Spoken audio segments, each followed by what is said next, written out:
महाराज जी, मेरा प्रश्न है कि आज के युग में व्यक्ति कर्म में ज्यादा एवं धर्म में कम ध्यान देता है। महाराज जी, पुरातन काल में व्यक्ति धर्म में ज्यादा ध्यान देता था, जिससे चेतना से कर्म अच्छा होता था। महाराज जी, हम सभी को अभी क्या करना चाहिए? कर्म तो अनिवार्य ही है, पर तस्मात् शास्त्रम प्रमाणम ते कार्या अकार्यो व्यवस्थित। हमारे शास्त्र जो प्रमाणित करते हैं कि आपके लिए ये कर्म उचित है और ये नहीं करना चाहिए। अगर हमें ये ज्ञान हो जाए और फिर उस कर्म को हम करें और उस करते हुए कर्म को भगवत सामर्थ्य से कर रहे हैं और भगवान को समर्पित कर दें, तो कहीं भी कोई भी युग हो, कोई भी हो, वो निश्चित परमानंद को प्राप्त हो जाएगा। केवल कर्म दो प्रकार के होते हैं, शुभ और अशुभ। शुभ कर्मों से जो स्वर्ग आदि लोक है उनका भोग भोग के फिर मृत्यु लोक में आता है, अशुभ कर्मों से नरक आदि भोग कर फिर नीच योनियों में जन्म लेता है। लेकिन हमारा मानव जन्म शुभ अशुभ से मुक्त होने के लिए मिला है, अर्थात ऐसे कर्म करने के लिए जो हमें भगवान की प्राप्ति करा दे। वो भगवद अर्थ कर्म कहा जाता है। भगवान को समर्पित करने के लिए उद्देश्य से किया हुआ हर कर्म भगवत प्राप्ति के योग्य हो जाता है। जैसे हम भोजन पाना है, रसोई बनाई, प्रभु को भोग लगाया, उद्देश्य है प्रभु को भोग लगाना, फिर हम प्रसाद पाते हैं तो बुद्धि भी शुद्ध, शरीर भी पुष्ट। अब हम कोई व्यापार करते हैं, उससे धन आएगा, धन से भोग आएगा, ठाकुर जी की सेवा होगी और पत्नी पुत्र परिवार जो है वो ठाकुर जी ने दिया उसकी सेवा करेंगे। पर धर्म पूर्वक कमाया हुआ धन, अधर्म पूर्वक कमाए हुए धन का भगवान को भोग नहीं लगता और परिवार स्वस्थ और बुद्धिमान नहीं होगा। परिवार में कलह, अशांति और बुद्धिहीनता फैल जाएगी। तो धन तो कमाना है, कर्म तो करना है, पर योग युक्त होकर के, अधर्म युक्त होकर नहीं करना है। अब ना तो शास्त्रों का स्वाध्याय कोई कर रहा है, क्योंकि 8-10 बजे तक सोना है, कब शास्त्रों का स्वाध्याय करें?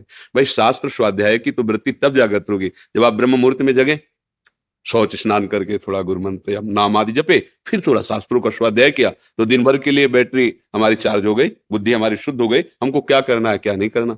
देखो, पहले उठ करके माता पिता वयोवृद्धों के चरणों में माथा नवा करके भगवद स्मरण करके बच्चापन से सिखाया जाता था अपने लोगों को। कराग्रे वस्ते लक्ष्मी कर मध्य, सुबह सुबह से भूमि के चरण छूना, माता पिता के चरण छूना। फिर जैसे हम लोगों को सुबह डांट लगते, जल्दी उठो, स्नान करो, जल्दी सूर्य भगवान उदय उन्हें अर्घ देना है, क्योंकि ब्राह्मण के घर जन्म हो, वैसी शिक्षा दी जाती थी। तो सुबह से दिनचर्या पवित्र।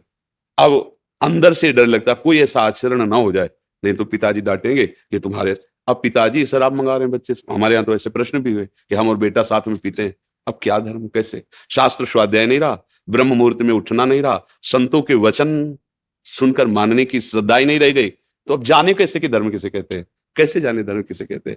अब आप देख लो ना नए समाज का क्या स्वरूप हो रहा है, क्या मतलब इतना भयावह स्वरूप हो रहा है कि आगे चलकर जो स्वरूप आएगा वो केवल आसुरी वृत्ति होगा। आसुरी मतलब राक्षसी वृत्ति।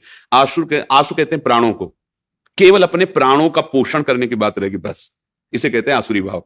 और चाहे जो कुछ हो जाए, मैं हमारे सानिध्य में जो है उनको मैं दुखी नहीं होने दूंगा, जैसे भी होगा अपने प्राण गवाकर उनके प्राणों की रक्षा। ये धर्मात्मा पुरुष का लक्षण, ये दैवी संपदावान। तो दैवी संपदा कहां दिखाई दे रही?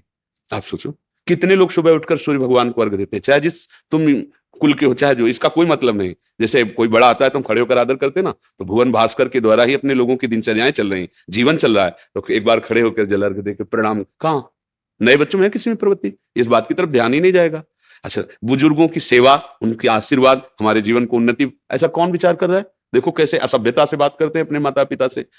अब जो कुछ ऐसी लीलाएं भी हैं कि कहीं कुछ थोड़ी वाली श्रद्धा बनती भी है, तो ऐसे आचरण प्रस्तुत हो जाते हैं कि संतों के प्रति श्रद्धा का। अब संतों के प्रति श्रद्धा नहीं, शास्त्रों के प्रति स्वाध्याय नहीं, भगवान का भय नहीं, माता पिता गुरुजनों का आदेश नहीं पालन करना, तो बचा क्या? फिर मनमानी आचरण। तो मनमानी फिर धर्म नहीं होता। धर्म तो शास्त्र गुरुजनों की आज्ञा के अनुसार चलने पर होता है, मनमानी तो कुमार्गगामी जीव होता है। अब कुमार्ग में ज्यादा चलने वाली प्रवृत्ति आ रही है, जैसे सुख मिले बस वो एक दिमाग में बात रह गई। अभी तो भगवान की बड़ी कृपा है कि आप लोग सत्संग सुन रहे हैं, उन पर विचार कर रहे हैं, आप भगवान के धाम आ रहे हैं, साधु महात्माओं को मान रहे हैं, ये तो बड़ा आश्चर्य है। 2 बजे रात्रि के, 2:30 बजे रात्रि के हजारों लोग हाथ से जोड़े खड़े रोड में। अब कब चले होंगे? तो मान लो अपनी कुटिया से निकले 2:30 बजे खड़े, तो कब चल, मतलब अभी धर्म की मान्यता है, एकदम नहीं गई। लेकिन अब जो पीढ़ी तैयार हो रही है, इसमें हमें संभावना कम नजर आ रही है, क्योंकि इसमें मनोरंजन की ज्यादा प्रधानता है और मनमानी आचरण करके सुखी होने की भावना है। बिल्कुल बहुत हानिकारक। तभी तो कह रहे हैं कि काम बना लो तो बना लो, अवसर है नहीं, आगे ऐसा समय आएगा कि अवसर नहीं है, नहीं अवसर है। अब आप आहुति नहीं दे सकते, यज्ञ नहीं कर सकते, आपके पास घी नहीं है, आपको अगर टीन खरीद लेंगे, पता नहीं किस कोटि का अपवित्र है, कुछ पता नहीं। शुद्ध घी मिलना, शुद्ध दूध मिलना शुद्ध जौ धान्य मिलना, शुद्ध मंत्र बोलने की योग्यता रखने वाला आचार्य मिलना, ऐसा नहीं कि नहीं है, पर प्रायः दुर्लभ है। यज्ञ गई। अब हम ध्यान कर सके, शरीर इतना विषयी है कि अब शरीर में सामर्थ्य नहीं कि आप 1 घंटे ऐसे बिना हिले डुले आसन में बैठ सके, क्योंकि उसके लिए शरीर को स्वस्थ होना अनिवार्य है और वीर शक्ति होना अनिवार्य है और एकाग्रता अनिवार्य है। तो ध्यान भी गया, यज्ञ और ध्यान। अब जो पूजा है तो सामग्री कौन सी, क्या पवित्र सामग्री। अगर एक फल भी लेते हो तो केमिकल लगा हुआ है, वर्षों सुरक्षित रह सकता है, क्या मतलब क्या कर सकते हैं। तभी हम चीख चीख के कहते हैं राधा राधा बोलो, राधा राधा, दूसरा कोई साधन नहीं है। आप राधा राधा बोलोगे ना, भगवान नाम लोगे ना, जहां हो, जैसे हो, जो भी हो, जो भी गलती है सबका सुधार हो जाएगा। श्री जी बड़ी कृपालु, प्रिया जी बड़ी करुणामयी है, वात्सल्य समुद्र हैं। हम लोगों की गलतियां क्षमा करके हमें भगवद आनंद की प्राप्ति हो सकती है। एक ही उपाय है, गोस्वामी जी भी अनुभव करके कहते हैं, कलयुग केवल नाम आधारा, सुमिर सुमिर नर उतरे। एकमात्र आधार नाम है, नाम। जितना नाम जप लो वही तुम्हारी बुद्धि शुद्ध करेगा, वही सब बात संभाल देगा, और कोई आशा भरोसा दिखाई नहीं देता है। न जितेंद्रियता है, न एकाग्रता है, न प्रसन्नता है, नाक में गुस्सा भरा हुआ है, जरा सी बात पे एक दूसरे को खा जाने की चेष्टाएं हो रही, कहाँ कहाँ भावनाएं रह गई। देखते हैं पास में कोई किसी को मार रहा है, वो निकल रहा है, वो बिल्कुल नहीं बचाने की चेष्टा कर रहा है, बिल्कुल नहीं। हमने देखा कि एक गाय एक बच्चे को मार रही है, 8-10 लोग ऐसे खड़े वीडियो बना रहे हैं, तो लगा क्या मनुष्यता है। उस बच्चे को गिरा के वो रौंद रहे, और ये मनुष्य, और वो अपने अपने ऐसे खड़े। तो लगा क्या यार, मतलब बुद्धि क्या हो रही। दौड़ के अगर 10 दौड़ पड़े तो दौड़ने मात्र से वो भयभीत हो जाएगी, बस वो। लेकिन नहीं, एक वीडियो बना रहे हैं, वीडियो बना रहे और खड़े हैं, और वो चिल्ला रहे हो, मार उसको अपने सींग से ऐसे ऐसे मार। क्या मनुष्यता रह गई है। पराई बहन बेटी को कोई, आप वहीं से निकल रहे हैं, आप हो सकता है कि आप वीडियो बना लें जरूर, पर आप उसको बचा नहीं सकते। मतलब कैसी हमारी मानसिकता हो गई। एक आदमी एक्सीडेंट हुआ पड़ा है, तड़प रहा है, हो सकता है कार से शीशा नीचे करके वीडियो बना के निकल जाओ, लेकिन उसे उठाकर अस्पताल तक पहुंचा, कोई बिरला ही भाव रह गया है। तो अब नाम जप करे, यही एक हमें रास्ता नजर आता है।